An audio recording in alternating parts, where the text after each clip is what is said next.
Hi, divas, and welcome to my book club. I initially, at the beginning of the year, felt really called to do a little book club video and do reviews of the books that I've read because I had a goal to read one book per month. But then I ended up kind of losing myself and starting a lot of books and not finishing any until I got really into acotar. I discovered this Kindle that my dad had given me a long time ago that he wasn't using. I discovered how to use it and now I'm obsessed. I've been wanting to read acotar for a while and I realized that it was available on the Kindle Unlimited. So I started reading it. I honestly have read the first and the second book in like a month, which for my schedule at the time was every single opportunity that I could. There was days where I spent like 4 hours reading. I saw a girl saying that she read the whole series in a week, which is insane, but I can't blame her because I think if I had the time, I possibly even would. I'm so excited to talk about this with you guys. I know that there's like a whole universe of people that read these books, which is so exciting. I love to think of my life as a fairy tale. The fairy emoji, this is so random, but the fairy emoji is the one that I most use ever. I'm obsessed with everything mystical, magical, like light and airy. I love how the author describes the things in these books. And I just started the third one. I'm kind of frustrated. I'm not going to go into it right now, but I'll talk about the first and the second. When I started the series, the two books that I read, I did kind of like an overarching theme and like the reflection and everything behind it. And I didn't want to give any spoilers because I wanted the people to feel inspired to read it. But this one I think is going to be a little bit different. It's kind of going to be like my honest opinion for the people that have already read it or the people that want to read it and just wanted to watch this because damn, what a good book. What a turning point. It's honestly made me. Okay, let me just dive into it like step by step. Starting the first book, I was honestly really shocked with how severe her life was for such a young person. I feel like I relate a lot to her in the sense of going through some really dark, heavy things kind of by yourself at a very young age, which I think is the beginning of most heroes' journeys, right? So that was so interesting to see the transition of her going from something so dark to something so illuminated and then to something so dark again and into something so illuminated. It's kind of like the loop of evolution. We evolve in a spiral, right? So sometimes we're here, and then we go here, and then we're going through something difficult, but we're here. And then we're going through a good thing, and we're here. And then we're going through something difficult, and we're here. But even though we're going through something difficult, we're here and not here. If you get what I'm saying. Every time that she goes through something difficult, she has more tools to deal with it, and the things get progressively more difficult, but she has more tools. So, as difficult as they are, she found like the inner strength and the wisdom and everything to overcome it in a very constructive way, which I think is so interesting and is such an accurate representation of life. The first book say that it's supposed to mimic or was inspired by Beauty and the Beast, which I think is interesting and makes a lot of sense. Kind of like the aspect of her living like kind of like a poor, difficult existence and then getting saved, but also kind of captured by a beast. Which, if you guys read the book, the guy that she falls in love with has the capacity to transform himself into an animal and has a lot of like anger issues and is also cursed. Someone has to fall in love with him so he can break the curse. And in this case, similar to Belle, it's her. I don't want to pronounce their names because I don't know honestly how you pronounce it exactly. If you know, you know. Since the beginning, where she meets her soulmate, even when she's with the blonde guy, when she meets the Dark Lord or whatever, I read it in Portuguese, guys, so I don't know if the words are different, but when she meets him at the fireplace, I already knew. I was like, what is up with this? Takes a long time for them to get together, which I think was kind of shocking. But also when they get together, I was shocked by the fact that it's like I'm leaving, I'm never gonna look back. which I understand because the blonde guy was, I'm gonna say the blonde guy and the Dark Lord. The blonde guy was kind of suspicious. The blonde guy seemed like he wanted like a trophy wife and not like a real wife. He wanted, I think he liked more like what he envisioned her to be than what she actually was.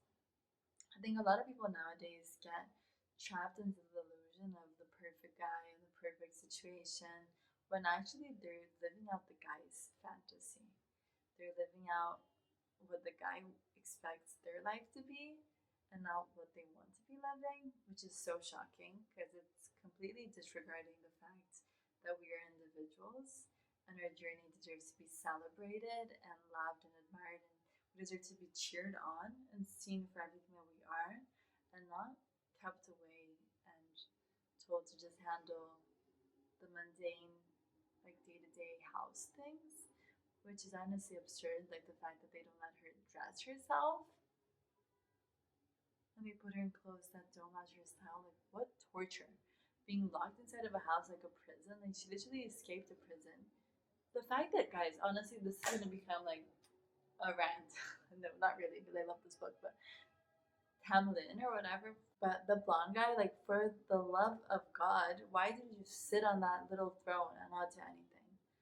Like when the Dark Lord said that he was upset with the fact that when he finally got a chance to talk to the main girl in the mountain situation.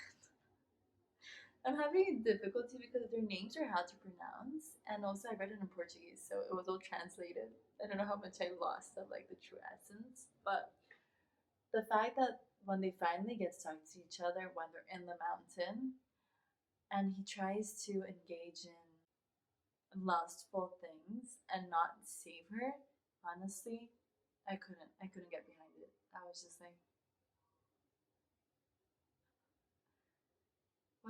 like I know that he didn't have much of a choice, but I think I would rather risk it all than to watch the love of my life, the supposed love of my life, go through all of that without me moving like a finger, without me even acknowledging it with my face. Like after that, should have been over. I loved the scene where they're in the cabin in the second book and he's explaining everything he thought behind the scenes while all of this was happening. I think I've always craved something like that. I feel like in a lot of ways I connect to the main character, feeling like, I don't know, similarities. Honestly, so different, but I feel like we only get really like swept away by things or by music or by scenarios when we relate to them. So I feel like I relate to her in different ways, which is interesting. And I also always wanted a guy like the Dark Lord. I feel like I'm saying like Voldemort or something. But I always wanted a guy like rhysand. I don't know how to say it, honestly.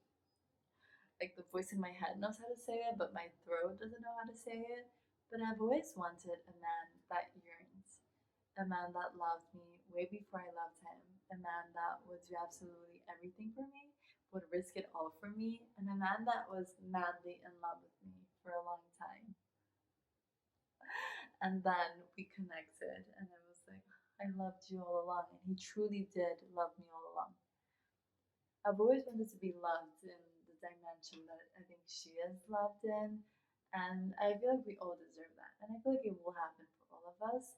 It's just a matter of finding the right person and I think the right timing, which this book just makes me believe in love again. I know that is funny to say, like, this book makes me believe in love again, but for a while I kind of felt disconnected from the possibility of soulmates, which is something I believed so much in a few years back.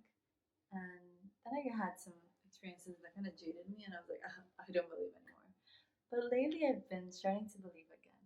I don't know if it's completely related to this book or if they happen at like similar times. I started believing, and then it was the right time to read the book. But I've started believing again, and I realized how much I do desire it. I thought I just wanted to focus on my career and my life and my personal things, and I'm really focused on that. There's a lot of energy flowing in that direction, which I'm very happy about because I don't think I ever felt so happy. And also just self sufficient. Like, I don't feel like I need anybody. I just feel like I want somebody. I know that I've been saying that for a while, but I think I was kind of lying to myself in the fact that I was like, I don't need anybody. I kind of did feel like I needed someone. But lately, my life has gotten so good. Sorry, guys, I got distracted with my rug. Lately, my life has felt so magical and so good, and I've been enjoying so much my alone time that I really don't feel like I need anybody. Maybe me emphasizing this so much is me trying to convince myself because I think I'm scared to want it. I think I'm scared to want it so badly that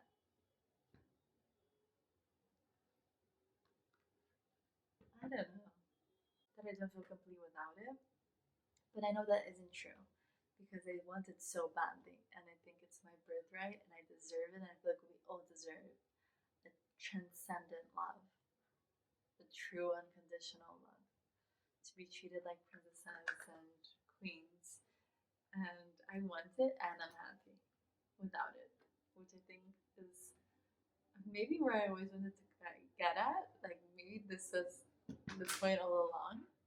If it had come before I reached this point, maybe I wouldn't have reached this point. I don't know. There's so many things that I constructed in the past 2 years that I don't think I would have constructed if I wasn't on like a very solo journey.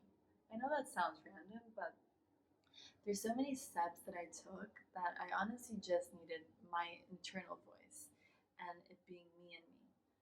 I haven't been in a relationship in so long that I honestly forgot how the logistics of it work. But I know that there's a lot of talking and there's a lot of deciding things together. When you're by yourself, it's a lot of you just deciding everything, which honestly I love.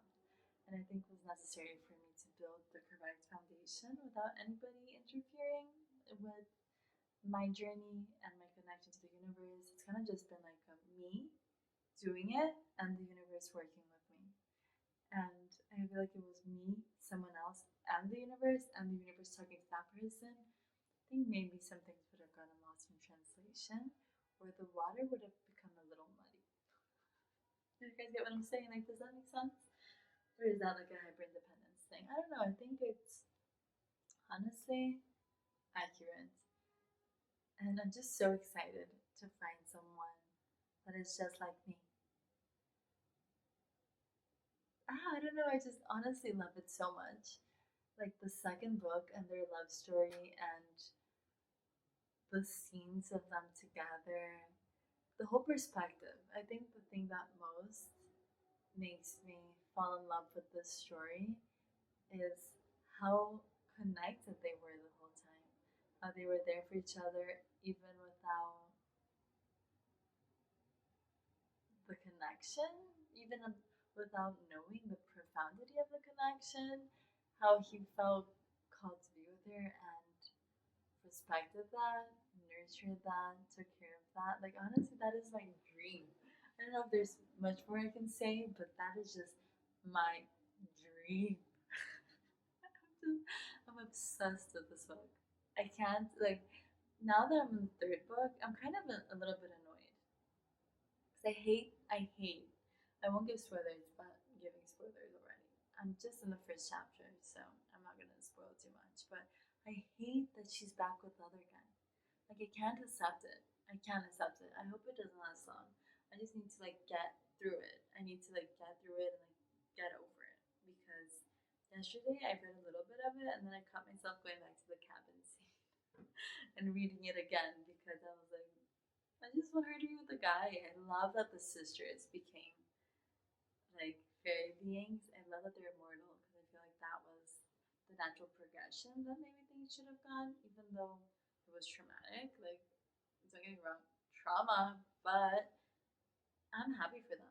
I honestly think that Nesta is gonna get with Cassian. I'm butchering all of the names. And I honestly think that Mora and Adriel are gonna get together. Maybe you guys have already read all of them and can tell me, but don't tell me because I'm too invested. And I think Lucian, like I do like him. I think that he would be maybe good for Elaine. I just hate the blonde guy. And like Lucian needs to get his stuff together because damn, why is he like a guard dog to this guy? Like I know that saved him from a lot and everything, but oh my god, little blonde guy deserves to be with the Iante or whatever. Because I don't know, the book is so like long that like I can talk more about it. Like I love the scenes about them in nature. I just thought that the descriptions tickled my brain in such like a beautiful way. I feel like I'm there in the nature and it just feels so magical. I love that they kept sending each other like telepathic messages and scenes of their day to days and that molded their existence. I don't know, this just excites me so much because I feel like there's someone out there for me that I'm gonna feel exactly this for. And if it happens in this way, I'll make sure to tell you guys. That noise looking out of me was intense. But let me think. I think that's it. I'm just really excited to see all the couples get together.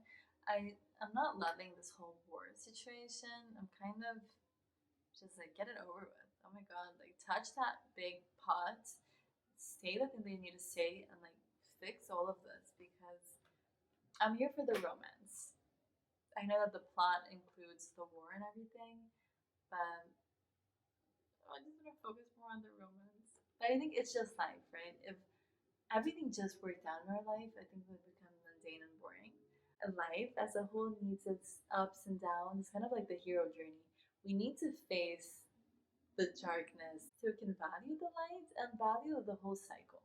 I feel like if life was just like, it wouldn't be as good. Like if we got everything that we wanted like that, would we even cherish it? Or would we just want something next and then get it and then want another thing and never truly? I feel like it's necessary to go through all of the difficulty to truly learn to love our lives. Does that make sense? I feel like it does. I don't know. I'm just so excited. So excited to fall in love. And I'm so grateful that this book has made me believe in soulmates again. It's funny that acotar, fairy smut, or whatever they call it, has made me believe in love again.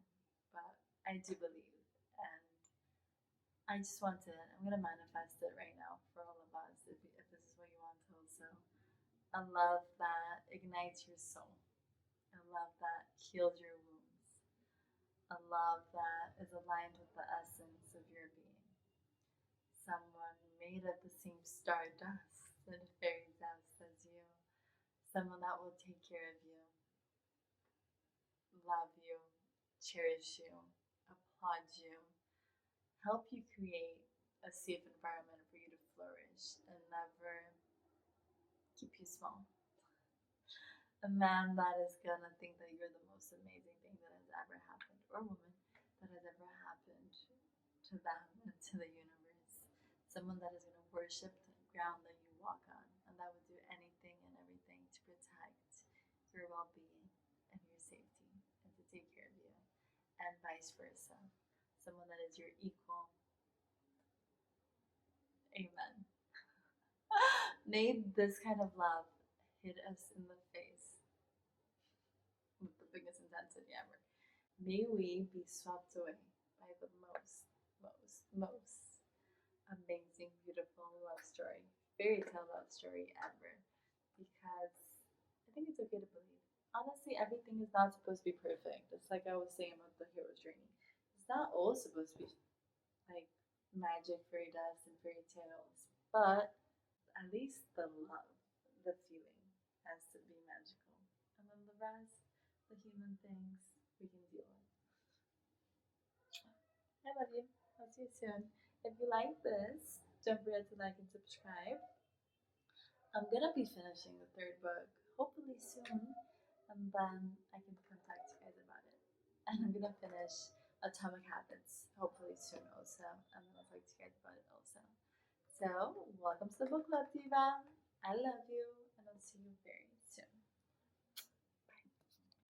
Okay, divas, I came back for a quick second just to say that while editing this back and watching it back, I realized that I didn't talk about possibly the most amazing part, that is the journey of her discovering her inner power and her connection to all the elements of nature and every quartz and everything.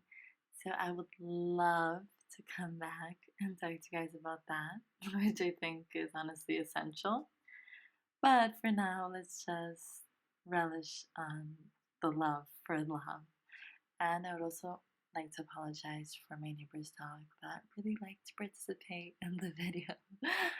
But if you guys would like to see a video of me talking about that, I feel like a lot of my videos talk about this journey of blissful singleness and empowerment and realizing that we are self sufficient. So I think this book made me look at the other side of the coin and beauty and connection, which is what I focus on the most. But I would like to give a shout out to the fact that she's just mystical, magical, in connection to all of her divinity, all of her power.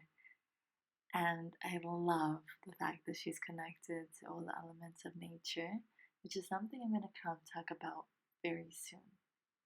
The different elements and how they're related to our personality. So subscribe and stay tuned. Kisses!